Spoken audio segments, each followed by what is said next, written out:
Marvel's What If is all about reimagining the MCU as we know it. Episode 1 saw Peggy Carter become the world's first super soldier instead of Steve Rogers, while Episode 2 saw T'Challa as Star-Lord instead of Peter Quill. However, for Episode 3, it's more than just a simple substitution.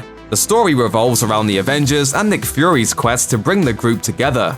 Simply put, the question we're meant to ask ourselves in this episode is, what if the Avengers never happened? Wow, so serious. The episode primarily focuses on how the Avengers are picked off one by one. Even the strongest and seemingly immortal ones get their tails handed to them in one shocking death after the next. First, Tony Stark is killed by Natasha Romanoff accidentally. Then Clint Barton inadvertently takes out Thor, with the Archer's death following in a prison cell shortly after.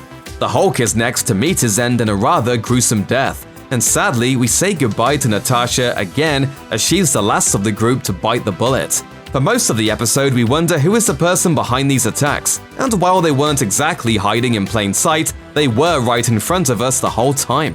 What a fascinating choice of words.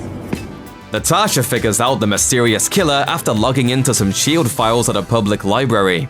She realizes that Hope Van Dyne had also logged into the system, despite being dead for 2 years. After hearing Natasha screaming to him on the phone that it's all about Hope, Nick Fury heads to the Wasp's gravesite, where he's met by her father, Hank Pym. Looking absolutely haggard, Hank is revealed as the killer of all 5 Avengers. We then get a small flashback of the deaths of the would-be Avengers, where we see tiny little Hank in his Ant-Man outfit killing all of the would-be superheroes. So the fact that we couldn't see the killer the whole time should have been a dead giveaway. It turns out Hank is exacting revenge on SHIELD for the death of his daughter, who, Fury explains, died outside of Ukraine during a mission for the agency. Hank blames SHIELD for her death and decides the appropriate revenge is killing 5 people, wanting Fury to see everything he's worked for regarding the Avengers die. You never cared about Hope. I don't give a damn about any of them. In a shocking twist no one could see coming, Fury takes down the man who killed 5 Avengers with the help of Loki. The god of mischief has already come to Earth for vengeance after learning of Thor's death, but Fury convinces him to give him more time to find the killer. With the help of Loki's magic, Fury has the upper hand over Hank, and the latter is eventually taken into custody. Here is where we get to imagine what would happen in the MCU if Hank killed 5 of the 6 Avengers. After Fury tells Loki to go back where he came from, the trickster reveals he wants to extend his stay on Midgard with a mischievous grin. We then see Loki give a speech at the United Nations in New York City, where he appears to have become the new leader of Earth. Now it's time for a new group of heroes to assemble to take down Loki, who is living out the life he only could have dreamed of in another reality. The Avengers fell before they had a chance to rise. May they rest in peace. They can, but we won't.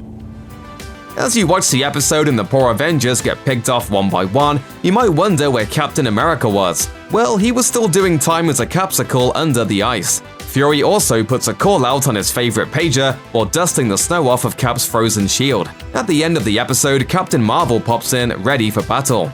So we now have a team of 2 Avengers who will take on Loki as he rules the world with a loyal army of Asgardians behind him. In this reality, things are vastly different than we know them from the Infinity Saga timeline. Knocking out Natasha, Thor, the Hulk, Iron Man, and Hawkeye means only a few super people and worthy SHIELD agents are left. Based on this timeline and the story of Hope Van Dyne and Hank Pym, we can assume that Scott Lang is just a regular old criminal and not Ant-Man. The Winter Soldier is still out there somewhere, but he likely won't be recruited into a new Avenger team. Spider-Man in this universe isn't around yet, and the Guardians of the Galaxy have yet to be formed. T'Challa also hasn't taken on the mantle of Black Panther, which means it's slim pickings for Fury. It looks like Loki might have a nice run as ruler of Midgard for quite some time, but Captain Marvel should be a worthy adversary of the trickster. Together with Steve Rogers, the pair might be able to take him down, but only if Fury can find them some strong sidekicks. This episode really has us wondering what it will take for the Watcher to get involved. If killing 5 Avengers doesn't encourage him to step in, what will?